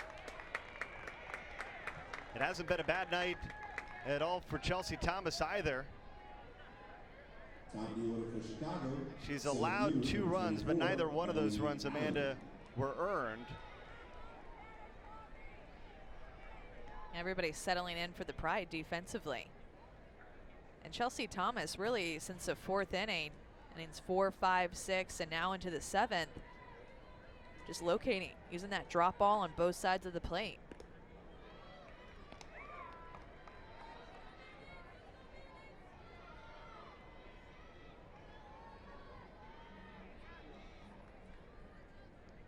Emily Allard at the plate. Singled back in the 2nd inning, driving in Boss for the 2nd run of the contest for Chicago.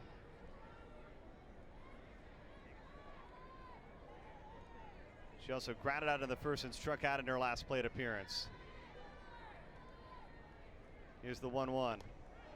You know, it's late in this game, but Megan Willis back there behind the plate, still working so hard for her pitcher in the circle, trying to get pitches for strikes, trying to do a nice job of receiving.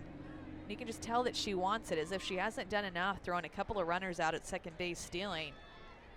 Still working to work with these pitchers to get the most out of them. Allard is down on strikes.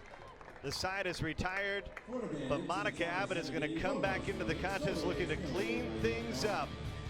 Bottom of the 7th when we come back to ESPN Wire World of Sports. Chicago looking for their first win of the series.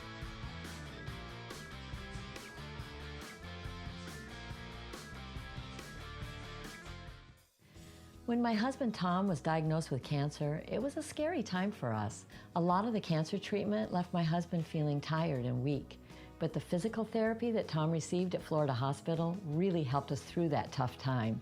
I was relieved to find that the exercise with a therapist actually gave him more energy. He seemed more like himself.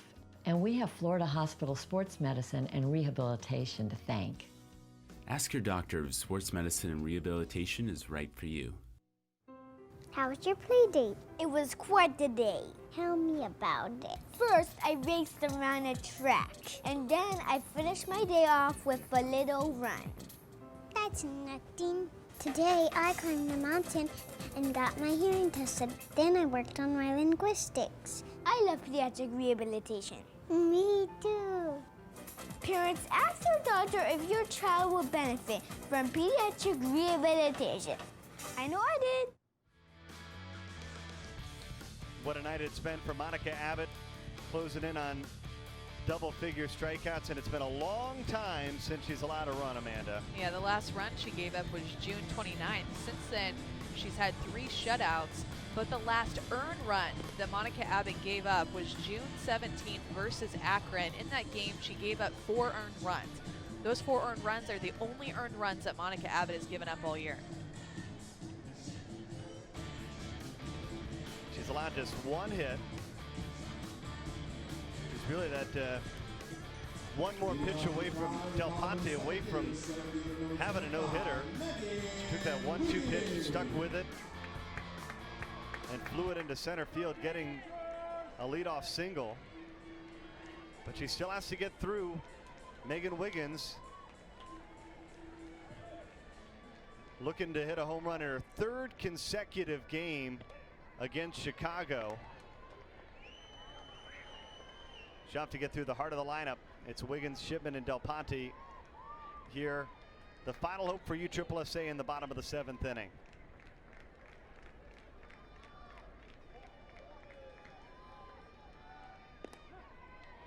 Yeah, the tough thing about that 1 hit that was given up, it was on a changeup, not even Monica Abbott's best pitch. So if you're going to give up, still have to get 3 outs in this inning, but if you're only going to give up 1 hit, you want it to at least be off the best pitch that you throw. And changeup is a pitch that she likes to throw, but definitely not the best pitch that Monica Abbott throws.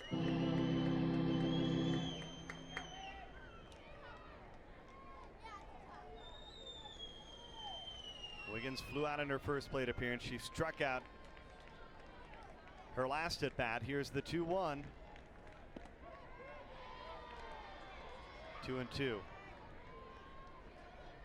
Continue to work that outside corner with a curveball that cuts all the way across, and she's getting about a half ball to a full ball off of the plate. Taylor Edwards doing a good job back there of framing that pitch.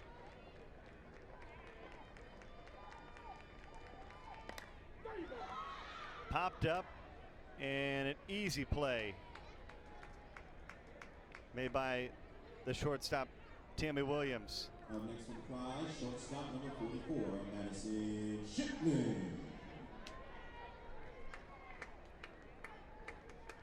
Here's Shipman.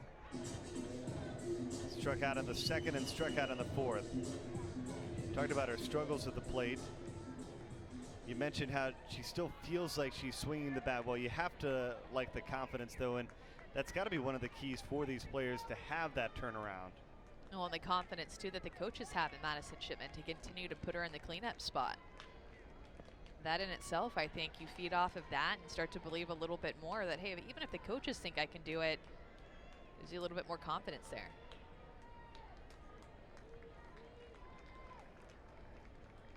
One. Did she go? It'll be a ball, 2-1. Shipman able to hold back.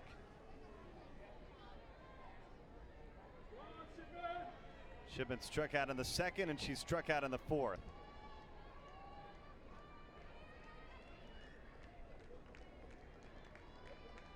Abbott looking for double-digit strikeouts.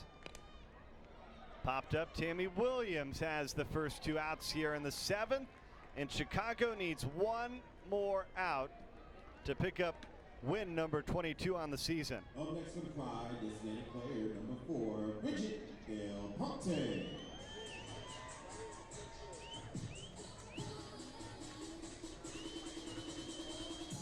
So here's Del Ponte. She has the only hit of this contest for the USSSA Pride. And her first pitch, a little chin music there. Up and in. Yeah, and why not? She was sitting back on that changeup, so then the next pitch that she sees, Buster up and in, 70 miles an hour.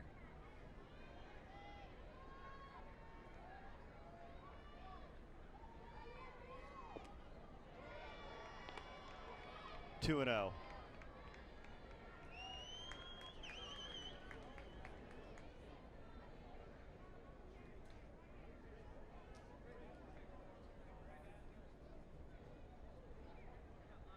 Nothing but smiles tonight on the Chicago bench. Last night they carried the lead all the way into the 5th inning. That's where the Pride scored 5 runs. In some ways, you wondered if Monica Abbott might have been called in when it was a 1-run contest, but they stayed with the starter.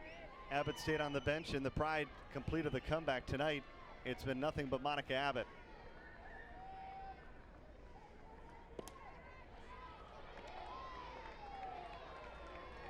But it's 3-0 to Bridget Del Ponte, looking to reach for the 2nd time in the contest. That would put the tying run at the plate. Called strike. Monica Abbott can say thank you for that call right there.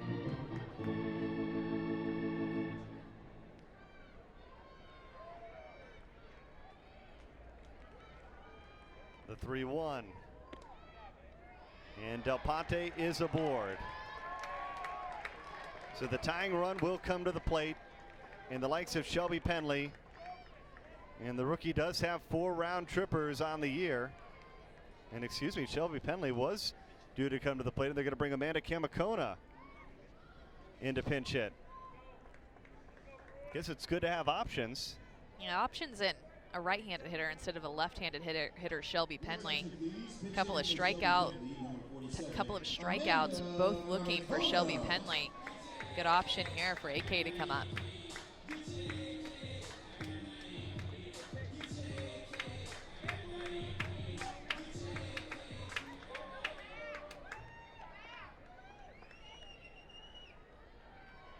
So a big opportunity for Amanda Kamikona in her 4th season out of Chino Hills. She has 1 home run on the season, 5 hits in her 28 plate appearances, 4 RBIs. And the first pitch, she skies to center, in Chicago is the first NPF team in 2015 to pick up 22 wins.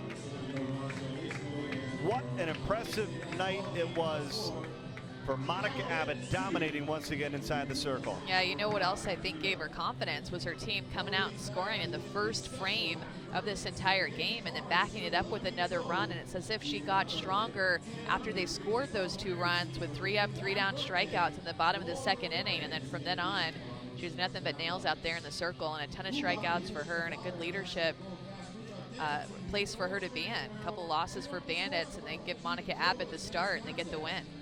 Some defensive struggles early on for the Pride helped lead Chicago to a 2-0 win. We'll wrap things up when we come back to Kissimmee. Chicago now 22-9 on the season.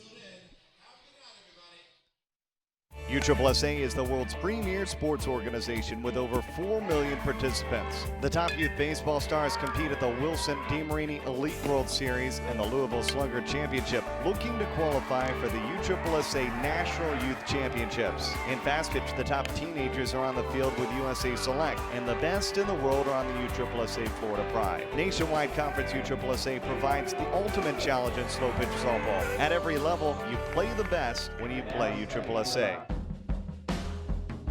I play for my family. I play for the love of the game.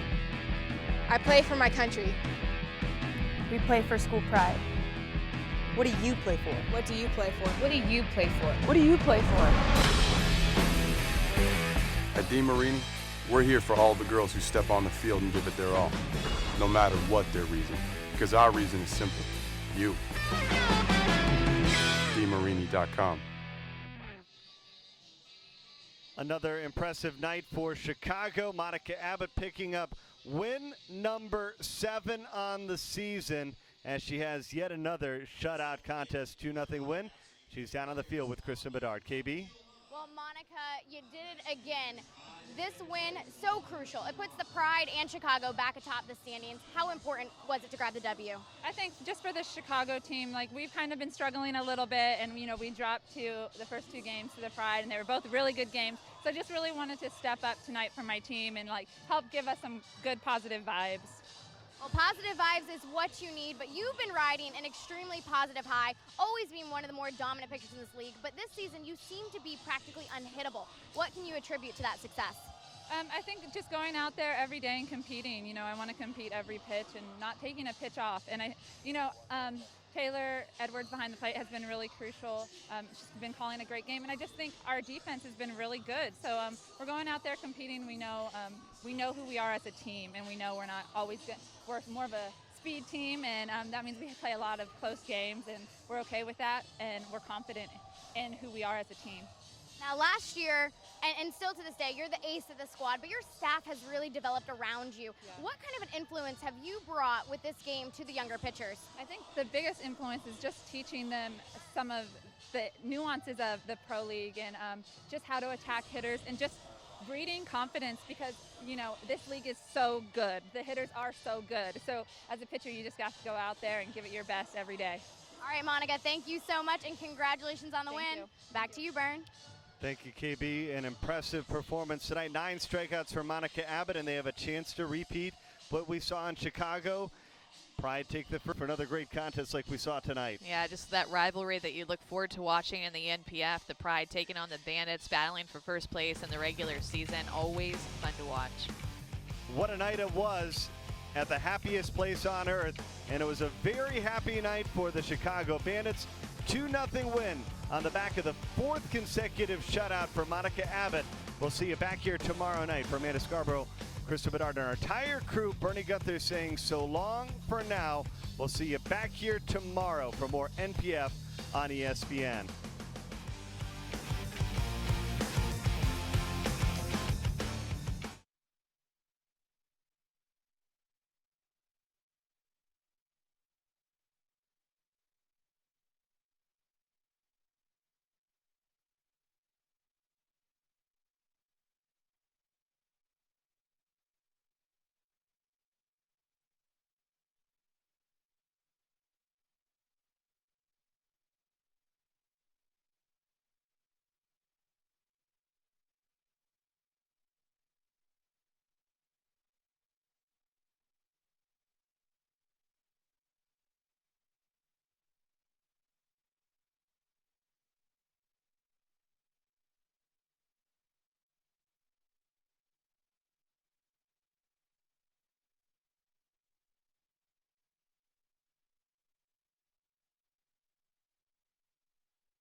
Oh, they brought this in. I didn't even realize that. I must have been zoning.